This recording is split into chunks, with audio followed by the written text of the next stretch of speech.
When Silicon Valley Bank collapsed in March 2023, one of the questions regulators asked was, did the bank's own risk teams identify the interest rate risk that killed them? The answer was, sort of.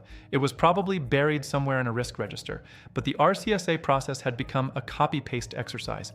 Nobody was actually thinking, and that's not an SVB problem. That's an everywhere problem.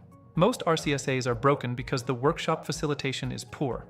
An RCSA is only as good as the conversation that produces it. Today, I'll show you how to facilitate a workshop that surfaces real risks. Step 1. Preparation. The workshop is won or lost before it starts. You must select the right scope. Never try to boil the ocean.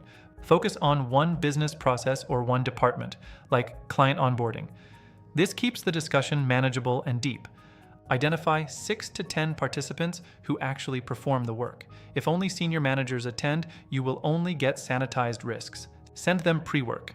Ask, what keeps you up at night about this process? Where have things gone wrong in the past 12 months? Book 90 minutes maximum, energy dies after that. If you need more time, split the workshop into 2 sessions. Step 2. Set the ground rules in the first 5 minutes. Start by clarifying that there are no wrong answers here.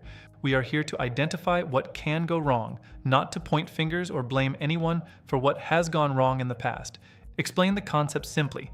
We will walk through your process step by step and identify risks, their impact, and our current controls. Enforce the anonymity rule. What is said stays here. And remember, there is no rank in the room. Junior staff must feel safe. Step 3. Walk the process to extract risks. Don't just ask, what are your risks? That is far too abstract for most people. Instead, walk through the process step by step. For each one, ask, what would happen if this step failed or was skipped? Use probing techniques. Ask for stories. Tell me about the last time something went wrong here. Stories reveal risks better than brainstorming. Try dependency testing. What would happen if this system was down? What workaround do you use when the process breaks? For each risk, immediately draft a risk statement in the event cause impact format. Read it back to the group for validation. Aim to capture between 8 and 15 risks. If you have more than 15, you're being too granular, fewer than 5, and you aren't probing enough. Step 4. Assess and score in the room. Don't take this offline. The collective intelligence of the group is your best asset. Score likelihood and impact together. Use calibration anchoring by reminding the group what each scale level means with concrete examples. If the group disagrees on a score, don't average it. Explore the disagreement. The outlier often knows something the others don't. Identify existing controls and ask, is this control actually happening consistently, or is it just supposed to happen? Step 5. Close and follow through. This is where most facilitators fail.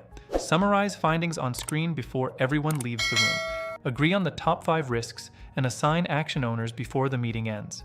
Never just say, I'll send the write-up and disappear. Send the results within 48 hours. Momentum dies fast. Schedule a follow-up in 30 days to review the progress on those actions. Let's look at a real-world example, an accounts payable process at a manufacturing company. We start at the beginning. I ask, what could go wrong when an invoice is received? The team identifies duplicate payment and unauthorized vendor risks. Turn duplicate payments into a proper statement. Duplicate payments may occur due to manual entry, resulting in financial loss. Score it. Likelihood 4 because it happens quarterly, and impact 3 for moderate financial loss. It's a high priority. Assess the control. The clerk manually need to check for duplicates, but the group rates it as only partially effective because it relies on memory. Now, let's talk about 3 things that kill an RCSA workshop. If you do these, you're just wasting everyone's time. 1. Inviting only managers. The people who know where the real risks are the people doing the work every single day. 2. Copy-pasting last year's risks. That kills all original thinking. Start fresh every time, then compare at the end.